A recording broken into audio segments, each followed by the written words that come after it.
goes right in here, into here.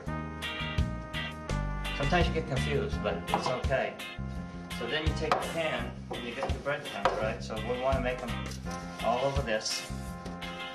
See how nice they come out? It's going to come out nice and golden with your breadcrumbs. Say there's one. I'm going to put it in here. Here's another one.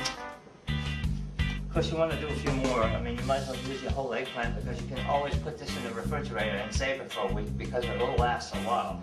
Hey, we're getting overwhelmed with the onions in this place. I mean, it's so, even my tears are coming out of my eyes. But anyways, we're going to continue on now. What we're going to do is we're going to take the veal. Like I showed you, I bought some beautiful pieces of sliced veal, all nice and fresh.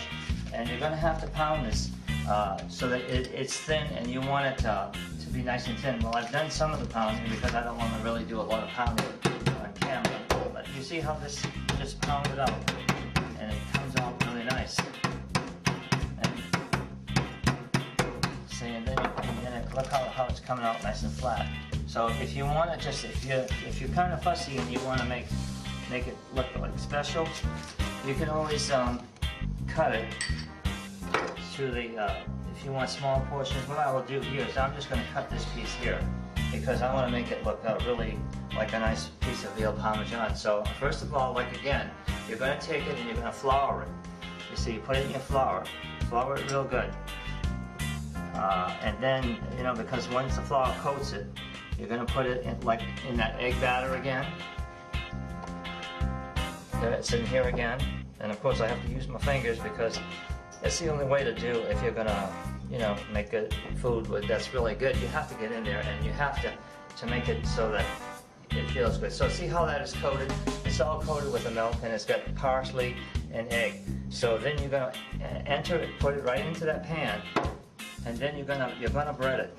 See how that's gonna come out really nice? This is gonna give you such a beautiful piece of veal, nice and tender, and it's breaded really well. So you either, if you have a deep fryer, you could deep fry this. But my personal opinion, I'd rather put this in and do it in the pan. Again, like this. You've got this. We're gonna put this into the oven and we're gonna bake it off.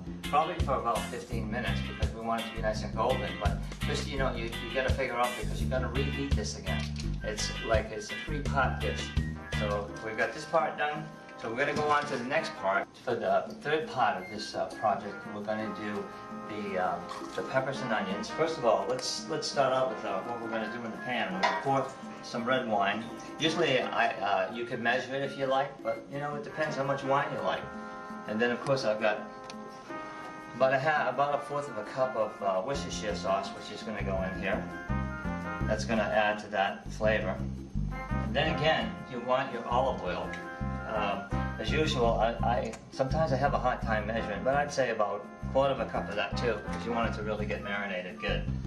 Then you're going to start off with, I'm going to take a red bell pepper, because you want the color in your food when you're serving your meals. So here we go. We're going to cut this up in pieces. We're going to add that to this thing, to this flavor here.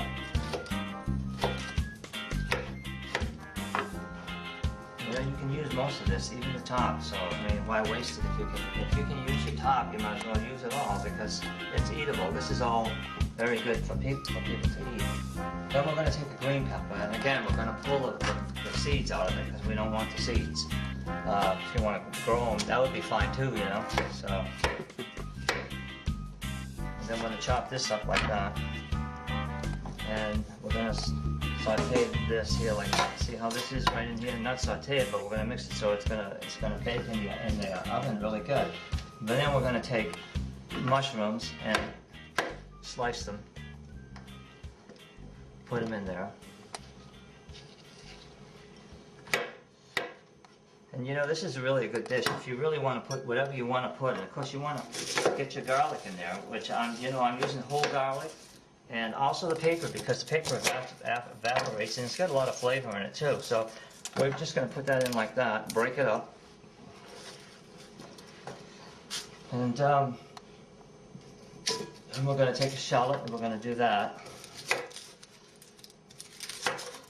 we're going to split that shallot, pieces out of it. You see how that works? We're going to cut it up, put it all in here. We're getting really close to this. It's really a good dish. So what we want to do now is, that's why I'm having a little hard time with my eyes, because this onion happens to be extremely strong. So we're doing that. And here you go. You got all of this together. We got the olive oil. We got the onions and the peppers. Now we need to add some spices to it. Look at the red wine and how that's mixing up with the Worcestershire sauce, and the smells are just wonderful. When this roasts, it's really going to be beautiful. So I'm going to add some oregano.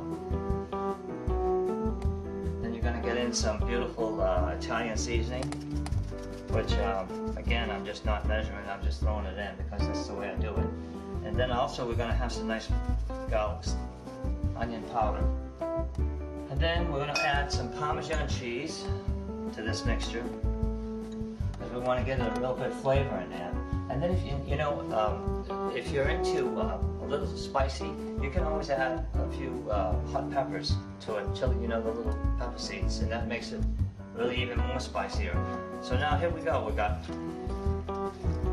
got your red peppers, you got your mushrooms, you got onions, you got your fresh garlic in there, you got the basil, and of course right now what I have to do to add to this to give it more flavor is I have a sausage, which is a hot sausage, Italian hot sausage. Here's my hot sausage that we're going to put in there. What I'm going to do is I'm going to chop it up in sections.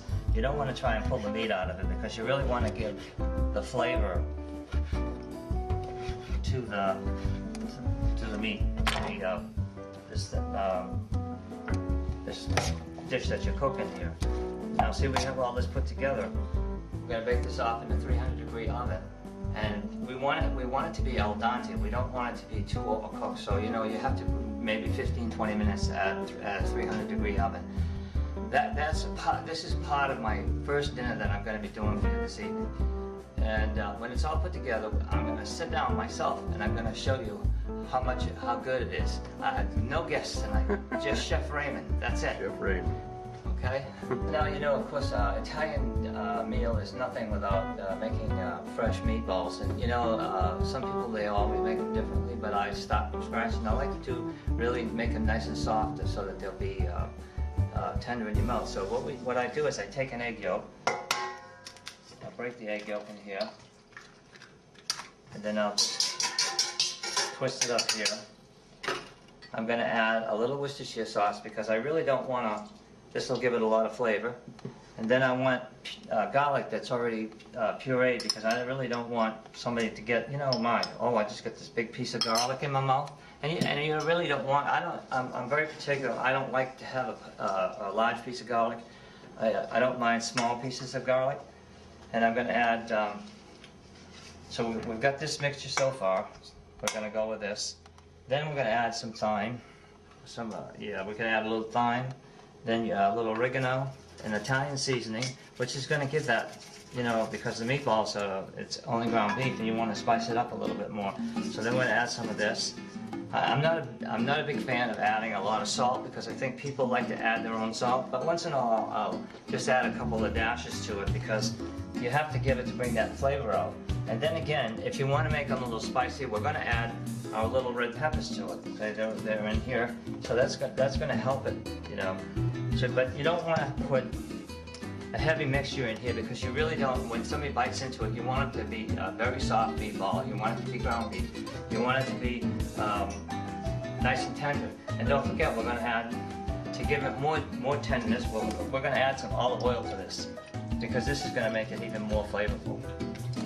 And of course, with me, I always have to add a little red wine, because that's going to bring out the flavor of the meat.